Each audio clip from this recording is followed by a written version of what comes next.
तेवढंच. बजेटची पण डेडलाईन होती. ते ठीक आहे. सावनी काहीतरी करते आणि ती फार प्रयत्न करत असते की काहीतरी करू काहीतरी करू. तर माझं असं की मी फार ते पैसे आणि ह्या गोष्टीत पडत नाही अशा वेळी, की कलाकार आपले काहीतरी करत आहेत तर मी फुल सपोर्टनं काम करतो. आणि हे गाणं म्हणाल तर वैभवचे उत्तम शब्द आहेत, त्यांनी केलेला व्हिडिओ आहे. मी आपला थोडा मध्ये प्रयत्न केला तर त्या व्हिडिओचा इम्पॅक्ट आहे तो सगळा, असं मला वाटतं. गाणंही मध्ये मध्ये आहे. तर माझ्यापेक्षा जास्त आहे तर म्युझिकमधले सगळे मंडळी आहेत ते सांगते त्यांना कसं वाटलं. म्हणजे विजय हा नेहमीच त्याच्या गाण्यांसाठी आणि त्यापेक्षाही जास्ती त्याच्या विनम्रतेसाठी आपल्या सगळ्यांना परिचयाचा आहे. It's his modesty absolutely. पण त्याचं संगीत हेच जास्ती बोलतं त्याच्यापेक्षा आणि ते जास्ती महत्त्वाचं आहे असं मला वाटतं. त्यांनी उदो अंबाबाईच्या वेळेला आणि इव्हन ह्या गाण्याच्या वेळेला जसा तो म्हणला, काहीही विचारलं नाही त्याने मला की कमर्शियली हे कसं करायचं आहे किंवा काय. तू करतेस ना, मी बरोबर आहे तुझं, तू कर, आपण सगळे मिळून करू. तू करतेस म्हणण्यापेक्षा आपण सगळे मिळून करू. आणि प्रामाणिकपणे महाराजांच्या चरणी आम्ही हे अर्पण करतोय. आम्हाला तो एक सेवाभाव मनात ठेवून आम्ही हे केलं, हे मला जास्त ह्याच्यामध्ये महत्त्वाचं वाटतं. आणि ज्या क्षेत्राबद्दल आम्ही केलं म्हणजे लावणी ही आपली महाराष्ट्राची शान आहे. मी नेहमीच मंचावर लावणी सादर केली, पण मला कधीच हे नृत्यात मी करू शकीन असं मला स्वप्नातही वाटलं नव्हतं. मला ती लावणी परफॉर्म करायची होती म्हणण्यापेक्षा सांगायची होती जास्ती. महाराजांची माहिती एक गायिका आणि नर्तिका म्हणून, नर्तिका हे सेकंडरी येतं त्यात, सांगायची होती. आणि आज इथे अनेक लावण्यवती उपस्थित आहेत. अनेकदा असं होतं की विविध मंचांवर त्यांना कला सादर करायला बोलवलं जातं आणि असे काही मंच असतात हे त्या शृंगारिक लावणी सादर केल्या जात नाहीत किंवा करू शकत नाही. तर असं मनात एक नेहमी खंत होती की नाही, असं एक गाणं बनलं पाहिजे जे आपण कुठेही सादर करू शकतो. आणि तोही एक ह्या मागचा विचार होता. आणि नंतर आपण लावण्यवतींकडनं ऐकूच की त्यांना कसं वाटलं. आणि आधी वैभव मला काही ॲड करायचं आहे मगाशी जे बोललात त्यात.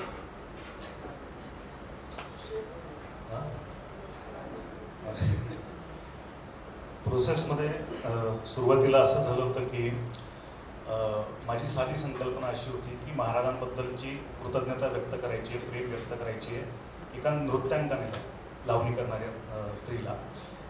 तर तशी ती मी सुरुवातीला पूर्ण लिहिली होती लावणी. पण नंतर काय महाराजांविषयी एखादी गोष्ट करायची म्हटलं की ते धाडस केल्यासारखं सगळ्यांना वाटतं आणि खूप घाबरतच सगळ्या गोष्टी करायच्या असतात महाराजांबद्दल काही करताना असं सगळ्यांना वाटतं. तर तेच म्हणणं काही लोकांचं आलं, हेमंतचं विशेषतः, तो की लावणीचं प्रयोजन आपण काहीतरी दाखवायला पाहिजे असं त्याचं म्हणणं होतं. आणि मला वाटतं होतं की ते व्हिडिओमधून दाखवावं. पण त्याचं म्हणणं होतं की आधी आपण सवाल जवाब असं काहीतरी करूया म्हणजे लावणीचं प्रयोजन कळेल. खरं तर महाराजांविषयीचं प्रेम व्यक्त करण्यासाठी कुठल्या प्रयोजनाची गरज नाही. पण तरी त्या निमित्तानं त्यावेळी आमचं मग थोडंसं झालं त्या याच्यावर हे का लिहायचं म्हणून सुरुवातीचा सवाल वगैरे. पण मग त्या निमित्तानं लिहून झालं आणि थोडंसं ते अजून मनोरंजक झालं असं मला वाटतं. तर बाकी आता तुम्हाला कसं वाटतं ते जास्त आमच्यासाठी महत्त्वाचं. धन्यवाद.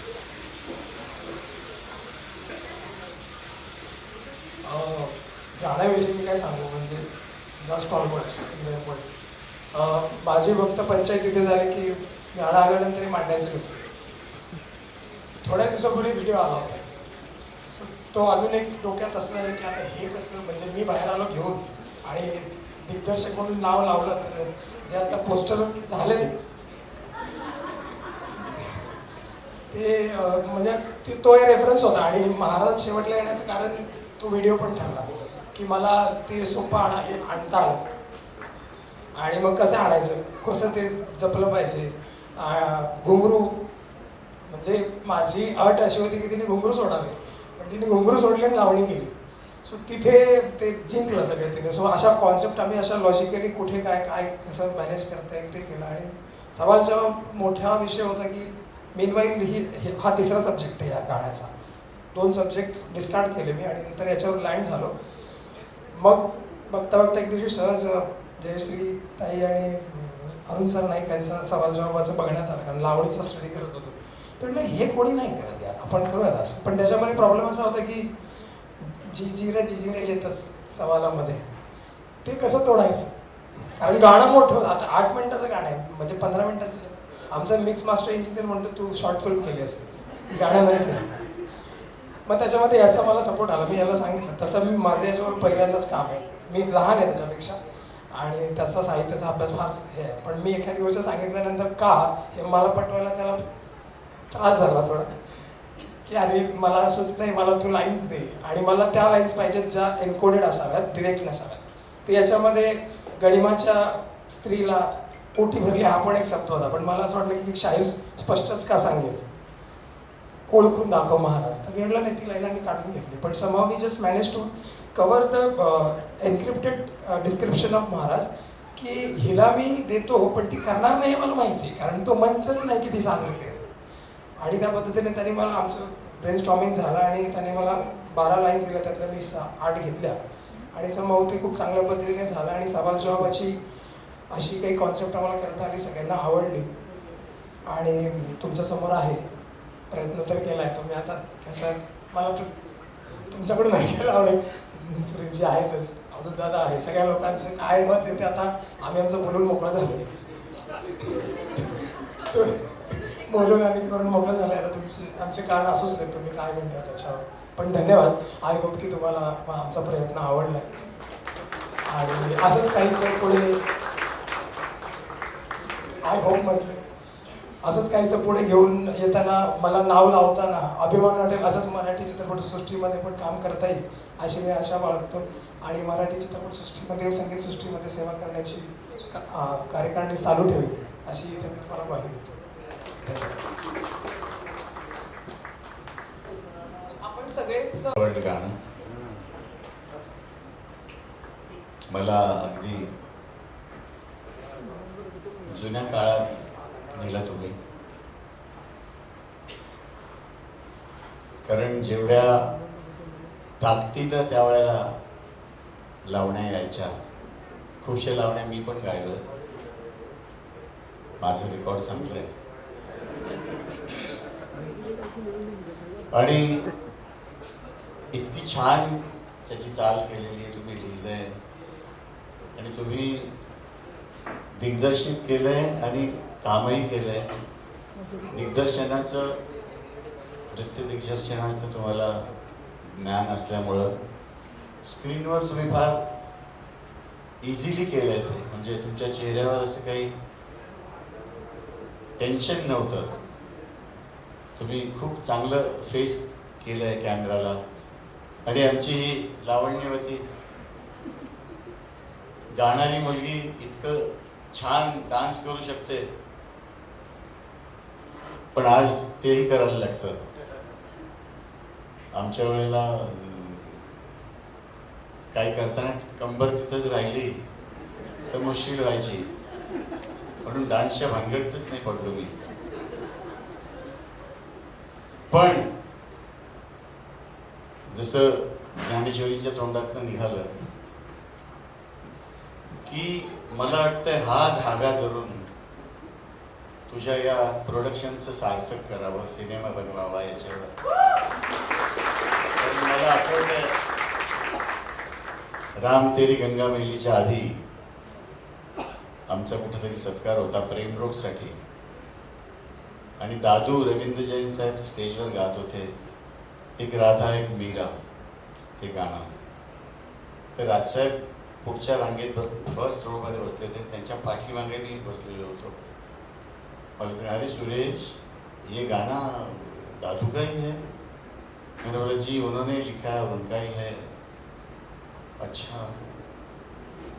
तर आम्ही मग सत्कार स्वीकारायला वरती स्टेजवर जाताना त्यांनी खिशात हात घातला, 101 रुपया काढला आणि दादूंच्या हातात ठेवला कि दादू तुम मेरी नेक्स्ट पिक्चर कर रहे हो और मुझे टाइटल भी मिल गया इधर तुम्हारा गाना सुनते सुनते, राम तेरी गंगा मैली. तर तो धागा धरून त्या गाण्याचा, एक राधा एक मीरा दोनों ने शाम को चाहा, अंतर क्या दोनों में देखो, एक प्रेम दीवानी एक दरस दीवानी. तर खरं क्रिएटिव्ह काम असंच होतं. हॉटेलची बुकिंग करून तिथं लिहिलेलं ते पॉप्युलर होईल की ते रुचेल लोकांना याचा काही भरोसा नसतो. पण त्यांना मजा मारायची असते म्हणून ते हॉटेल बुक करतात. गाणं हे रेस्टरूममध्ये पण सुचतं किंवा एखादा विषय कोणातला. त्यामुळं सावनी तू अत्यंत चांगलं तू डान्सही करतेस. तशी आईबाबांनी सुंदर मुलगी या दुनियेत दिली आणि संगीताची विरासत तिला मिळालेली असल्यामुळं आणि सगळ्यात अंडरलाईन करण्याची गोष्ट म्हणजे इतकी गोड आणि इतकी साधी मुलगी आहे ही की तिला या सा प्रोडक्शन ला इतक्या मी शुभेच्छा देतो की तिनं येऊन टी सिरीज आणि सारेगमापर्यंत मजल मारावी अशी देवाजवळ प्रार्थना करतो. Wish you all the best. आणि मी वयाने मोठा असल्यामुळं आता हे झाकलं गेले थोडं, पण ते माझं नाही आहे. आत जे आहे ते लावलेलं आहे. तर माझा तुला खूप आशीर्वाद आणि बरं. आणि तुम्ही खूप छान काम केलं आहे आणि तुम्ही जरूर सिनेमावाल्यांचे डोळे उघडाल, ते तुम्हाला जरूर घेतील. नाही घेतले तर मला सांगा. धन्यवाद. नमस्कार मला बोलवल्याबद्दल. आणि आई बाबा सावनीचे आमच्या अगदी प्रेमातली माणसं आहेत, त्यामुळं त्यांच्या लेकीचा हा असा ग्राफ बघताना त्यांनाही खूप धन्य वाटत असेल आणि मी त्यांच्याबरोबर आहे. धन्यवाद. नमस्कार. धन्यवाद सुरेशजी. आज इथे आपल्या संगीत क्षेत्रातले अनेक जाणकार आहेत आणि मला पूर्ण कल्पना की पहिले सर्वांचं स्वागत. 2 शब्दात ते नाही सांगता येणार मला. मी तुमची माफी मागली. थोडं मला एक्सप्लेन करता येईल थोडं. तुमच्यासमोर हे माझं काम येणं हे माझ्यासाठी फार भाग्याची गोष्ट आहे. कारण लहानपणापासून ऐकून वेणूचा नादपासून ओंकार स्वरूपा भजन माझ्या घरात मी ऐकले गेले. आज तुमच्यासमोर माझं काम दिसतंय ही माझ्यासाठी फार मोठी गोष्ट आहे. आता थोडंसं मी श्वास ब्रिदिंग माझं थोडं हल्लंय, तर फार मोठी गोष्ट आहे.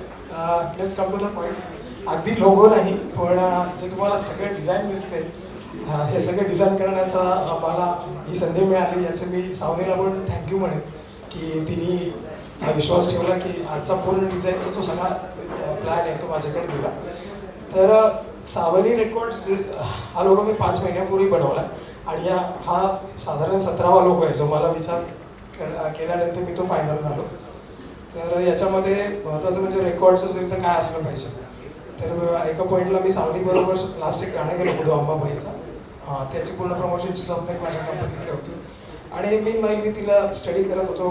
The way she performs, the way she behaves, तिचं काम करण्याची पद्धत, तिची विचार करण्याची पद्धत, या सगळ्याचा विचार करत असताना लोगो हा त्या माणसाची ओळख असावी असं फार बेसिक गोष्ट असते. तर तिच्या वागण्यामध्ये एक मराठीपण आहे, निर्णय क्षमतेमध्ये भिडस्तपणा आहे, एक क्लॅरिटी आहे, घाबरण्याची भूमिका मला दिसत नाही आणि धडक मारण्याची सवय. तो माझं एक्सप्लेनेशन मी जेव्हा तिला तो लोगो पाठवला त्याच्यामध्ये असं होतं की मराठी परंपरेला सगळ्यात मोठ्या उंचीवर नेऊन ठेवणारी ती चंद्रकोर आणि त्यातून पदार्पण करणारी तू एक गायिका आणि जो म्युझिक बिझनेस तू उभा करतेस त्याची सगळ्यात पहिली ओळख आहे विनायक.